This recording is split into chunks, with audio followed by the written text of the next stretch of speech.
All right, we're here at our VirginiaPreps.com Zoomcast special edition. Matt Hatfield here with you as we speak with one of the top basketball players in all of Virginia, all-state performer last year for the undefeated 32-0 Hayfield Hawks. Put up 15 points, 5.2 rebounds, 3 assists, 2.8 steals per game, and all he does is win, win, win, no matter what. And he did it in AAU with New World. Going to try to do it again and run it back with the Hayfield Hawks. He just committed to American University to play his college basketball. Pleased to be joined by Greg Jones. Greg, thank you for coming on. First and foremost, congrats on the decision. How you feeling? Feeling great. It's a lot of relief after you make your decision. You just can chill after and just worry about your high school season. So I'm feeling great. Yeah, you had a lot of attention, offers, interest from a wide array of schools that included, I'm going to leave people out, but Radford, Siena, Binghamton, Towson, Fairfield, James Madison, GW, and so on and so forth. But it felt like it came down to like a final two for you. I don't want to speak for you, but like American and Harvard. How hard was this decision? How fun was the process? Stressful? Take me through it and how you arrived at American to play your college hoops. Yeah, I mean, obviously it's definitely stressful, but at the same time, you got to appreciate everyone that's reaching out, allowing you, just thinking you're good enough to play for their teams and offering you. But it did come down to American and Harvard, and I went on officials for both. I liked both of them a lot. I liked the coaching staff, love the players. Everything about both of them was great. But obviously, American is a lot closer, and Harvard is a bit far away. And something that was important to me is still the community coming out and seeing me play. And if that can happen at American, like people can come see me play. My high school coach Los, my parents, all my friends, and I'll just be right here to come play. And obviously, still American is a great academic school, and academics is very important to me. So I felt like American was definitely the best fit for me, and I think I could come in and make an impact right away. Mm-hmm. For you, what do you like most about that program at American? Because you go to these different visits, officials, unofficials. There's a lot of things that probably appeal. What are the things that really jump out at you? Like, wow, I like this, and I can see myself doing this for them. So definitely like when we played open gym when I went on my official, it was definitely how unselfish everyone was and how there was not really one main guy doing everything. It's a lot of team mindset and a lot of, things that I feel like from Hayfield is the same. How everyone gets theirs and we're sharing the ball. And also just how, Coach Brennan, the head coach, he keeps it real with his players. Like, if you need to work on something, he's gonna tell you. And that's just really the main things I would say as a basketball perspective that I felt like were really good at American. So you see a lot of similarities from how you guys play at Hayfield and what American runs in terms of its sets and its offense and the style of play. I do, definitely. You mentioned Coach Brennan. Tell me about the coaches there, including him, what they see in your game. Because I know we spoke in the summer during AAU. You made the comment to me, it stuck out. Like, I'll do whatever the team needs. If it's get this assist, get this rebound, get this bucket, that's what I'll do for us to get a win. That's what matters most to you. Did they kind of see those traits in you as well? What are the things they're liking most about your own individual game? They see that in me too, but they also feel that I can do more than AAU, and obviously I do more in my high school. So they feel like what I do in my high school is the player I can be for them. So Mhm. obviously I want to win and do anything it takes to win, but they feel like I can really bring the ball up, run the offense, just have a bigger role than I did for New World, and Mhm. I do the same. Not every player who's a great player, be it at the public or private school level, is willing to sacrifice the minutes, the playing time. There's, in this day and age where kids jump around from AAU travel team and high school team to team to team, you accepted that. How much do you think that endeared yourself to college coaches and will help you at the next level, given that in college basketball, there's all these changes going on, be it coaching changes, player changes, that's something that people see that there's a loyalty and a dedication and a commitment level from you with the team. Yeah, well, I mean, it was really my freshman year of high school where I really understood that, if you're coming to a new team, you're not going to play right away. There's got to be intangibles that you possess. Like really, the main two things is shooting and defense. Like if coaches see that you can shoot and play defense, you'll get minutes. So Mhm. I realized that coming to the AAU team, we had a lot of great guys on our team, but all teams need defense and all teams need knockdown shooting. So I know if you can do that, and then as well as get some assists here and there, make hustle plays. I feel like that's very valuable coming into a new team, and I really understand that. Mhm. And basketball sometimes is positionless, be it the NBA, the college, the high school game. If someone is to ask you, I'm going to throw it to you now. What are you, Greg Jones? I mean, you can easily say I'm a basketball player, but what position are you? Are you a small forward? Are you a point forward? What do you think you are? Are you a wing? What would I, you tell them? everyone asks me this, and I really just say anything but a center. That's really what I Okay. You just don't want say. to battle against them 6'8", 6'10" guys. Exactly. Yeah, I'm not going up against 7-footers and doing anything. So Well, anything but a. on your team at Hayfield, you leave it up to the undersized glue guy and David King, who's able to score against bigger guys at will, which is just amazing to watch. We'll talk about some of your teammates in a second, though. But let's hit on that point at Hayfield, because naturally you're getting a lot of attention. You could have gone to one of these big private schools, be it in the DC, Northern Virginia DMV corridor, WCAC. You were loyal and stayed with Hayfield. Was there ever a doubt? I mean, I'm sure people try to pull in product. You come here and you stay true to your team and trying to run this back to back. Yeah, I mean, obviously, there's been like people asking me if I would reclass, go to a private school, repeat my junior year. But honestly, I feel like I don't really need that, and I was already in a good position. And I love Hayfield. I love playing for Coach Los, and I really couldn't see myself playing anywhere else. So it really hasn't. It really wasn't a thought in my mind about leaving. And I just knew I was going to be at Hayfield all 4 years. Just like the way Coach Los looks out for me, the way that we do things at Hayfield, and how we're always connected even in the off season. Coach Los has us playing the best comp around the nation, really, in the off season. So it really wasn't any thought in my mind about reclassing, leaving, going to a private school. That really didn't cross my mind at all. I knew I was going to all 4 years. You mentioned when you got there as a freshman, you knew you weren't going to come right away and play, but it felt like towards the end of your sophomore year going into junior, you took a little bit of a quantum leap. When did you kind of know, all right, I can be a Division I basketball player, I can be an all-state guy, and maybe even this year as a senior, be a state player to your person? Um, it was probably the start of my junior year when we had, the fall where you saw us down at Virginia Beach and we were playing in the CPG Live. I really felt like I had started elevating my game a lot, and I was going against some top guys, and we were just hanging in there with them. So that was really where I felt like I could be really good. And then season, and then the VCU game is where it really capped off, and I felt like I could be really, really good. So that was really where it started. You guys say goodbye graduation wise to two of the better guards in Nova, in Braylon Wheeler, who was a multi-sport standout, as well as Ashton Pratt. But it doesn't feel like there's going to be a big drop off because you got a lot of new faces joining you and DJ Holloway, David King on this team. Give me a thought on where you guys are right now and the challenge of people know who Hayfield is. There's a target on your back. There's talent. There might be some other teams in Nova. There's a lot of buzz about, and they're good teams, the Patriots, the South Counties, and some others that have the cohesiveness. This group is going to come out of that chemistry and staying unselfish and not getting complacent. Give me your thought on how this group is coming along right now and gelling. Yeah, and then we also lost Marcus Rouse. He was another big role guy. Our team. But yeah, so obviously me, DJ David, and then we got John Awoke, who's coming in from National Christian. He's really, really good guard, 6'4". Used to be it used to be at Annandale, right? Yeah, his freshman year. And then Jaleel Jackson, he came from Potomac School. He's a junior. He's got some Division I interest. And then Donovan Bass, he's coming from Westbo. He was like the star player at Westbo.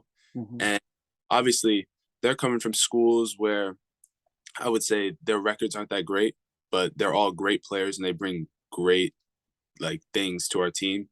And it's really just about everyone understanding that it's not going to be one guy every night. It may be Donnie one night, it may be me one night. David might go for 30 one night. So we just have to just stick together and just realize that no one's averaging 20 points a game. If we're going to win, it's got to be something like last year. And I think they all bring in great defensive attributes, and then they bring a lot of different things on offense. Like John Awoke, he's a great passer. He's not really looking to score, so that's a good thing. Jaleel, he's really strong, really fast, quick first step. And then Donovan, he just brings everything, a little bit of everything. So that's really what I would say about those three guys coming in. And then we also have a 6'7" big man from Florida that we're working with. His name's Owen Pottenberg. So we're trying to work with him to get better, and he's making a lot of improvement. You got him, so you don't have to cover those guys that play the five, right? Nah. You don't mind mixing up to get rebounds, but you don't check them in the post every play. It gets a little taxing on the body, I would think. So It sounds like this team could be as talented, if not more talented, than last season's edition. So you mentioned the buy-in, Greg. Tell me what Coach Carlos Poindexter did a masterful job last year, getting you guys to go 32-0 off a region championship and state appearance during the COVID shortened season. What he does to get you all to stay humbled and grounded, because you do have that target on your backs and people are coming for Hayfield. And it's easy for someone that's new to maybe want to say, I want to be the guy. What's he ask out of you, and how does he keep you guys all level headed? Yeah, and then to bring back the point where you said we're more talented, we definitely are more talented, but not as our chemistry is not as well yet, as good yet. But to your point, he really just, I think he's really not having us think, and he's not bringing up the past a lot, and he's just saying, this is a very new team. And last year we had 3 of the other guys that were playing with us. They were in the program for 4 years, and 4 new guys now that this is their first year in the program. So last year they knew all the sets.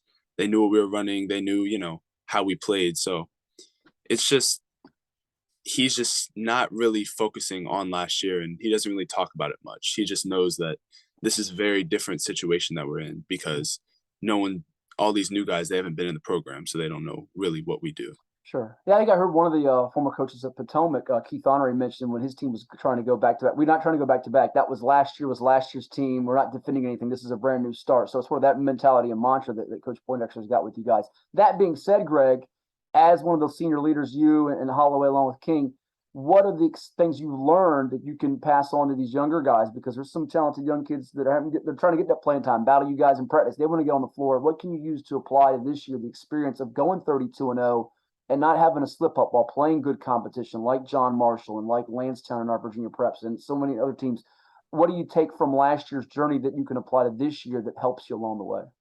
I would definitely say just, and to your point with slip up, like, we did have slip ups, but it's just how you react to the slip ups. It's not about, getting mad at your teammates. It's not about pounding your head. It's not about stop playing defense. It's, if you have a slip up, it's done. Like, you can't really do anything about it. It's just, you got to keep playing. And, I don't know if you knew this, but we went to overtime with Lewis, and it was a bad game for us, but, we just had to really just stick through it and just keep playing defense. Honestly, that's just the main thing at Hayfield. You got to keep playing defense, or you're not gonna play at all. So I would definitely say that these younger guys got to understand that everything at Hayfield basketball, it starts on defense. Like, if that's not in your mind, then, you won't really play. And, the offense comes after. Like, we have guys that can score already. Like, these younger guys trying to make the team, they got to know that I got to play defense. And, I just got to understand what we do before the offense comes. Lastly, before we do some rapid fire, some fun ones, and I'll let you roll here. Certainly, this is senior year. You got the college commitment out of the way, so that's a pressure or a burden off your shoulders, if you will. You can play free from that perspective. What does Greg Jones want out of the 2022-2023 campaign, besides the obvious answer of repeating and winning another state championship? We've seen some teams do that before. Colonial Forge. We've seen Centerville do it, though it was a truncated year. They had to share it, I think. What would you want out of this year, besides the obvious of getting another ring on your finger before you go to the next level? Oh, that's tough. That's why I asked it. I don't want the easy ones for you. Yeah. That's the obvious answer. But I would say, I don't know. Maybe a year that's more fun than last year, because last year was probably the funnest I've ever had playing basketball. So if this year is better than last year and, more fun for me, that would be great. So that's really the only thing I could say. That's fair. Well, I guess the fun has kind of been restored from a couple years ago, where the season got halted before the state championship games. We had all the COVID situations and regulations and playing in masks sometimes and not playing certain nights. So we were starting to move past that. We've gotten back to more fun and normalcy in a lot of ways, right? Definitely, yeah. But that's a tough question. Okay. Well, think it over some more, and by March, if I'm getting a chance to call another one of your state championship games and you win it, we'll follow up and say what was the best part besides getting the second ring, should you get it done and accomplish that mission. All right, ready to play some rapid fire with us? Yeah. Here we go with Greg Jones, the 6'6" wing, right? You didn't grow another inch, did you? 6'6", 6'7". I say 6'7". All right, we'll give him 6'7". I'm not going to argue with him. From Hayfield High School, committed to American University to play his college. All right, first question. You don't have the American schedule yet, but give me the one place you'd love to play on the road at American? You can pick a conference team, a non-conference team, an ACC team, an SEC team. Give me if you could be the schedule maker, who does Greg Jones want to play? Maryland. Maryland. All right, right in the backyard. There's so many Maryland guys committed, including your pal Jamie Kaiser, right? Exactly. There you go. All right, favorite TV show? Stranger Things. Stranger Things. All right, favorite movie? Halloween. Okay. Speaking of Halloween, what's your go-to candy for Halloween? You don't trick or treat anymore, but what's your go-to candy? I don't trick or treat anymore. Who said that? Oh, you do? Okay, my apologies. Maybe. I'm saying maybe. Reese's though. Reese's. Okay. So if Greg Jones is going on a costume this year for trick or treating, what are you going as? Spider-Man, Batman? What are you going as? Just probably just a scary mask and a hood. All right. Since it is October, I'm curious. You watch baseball? In October. Okay. Who's your team? What's that? I used to play baseball too. What'd you play? I pitched and played center field.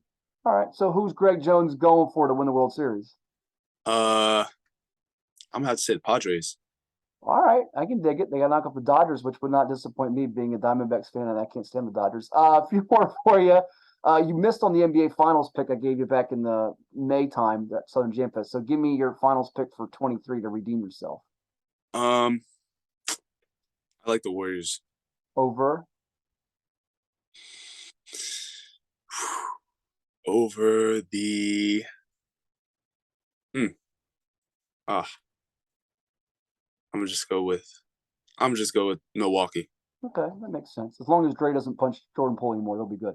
Yeah. Who is Greg Jones's favorite NBA player? LeBron. Okay, you could trade places with one person in the world. Who would you pick? Would it be LeBron or somebody else? I don't think I can live up to LeBron's standard, but I guess LeBron. Late night snack. What's your late night go-to snack? Cereal. Cereal. Okay.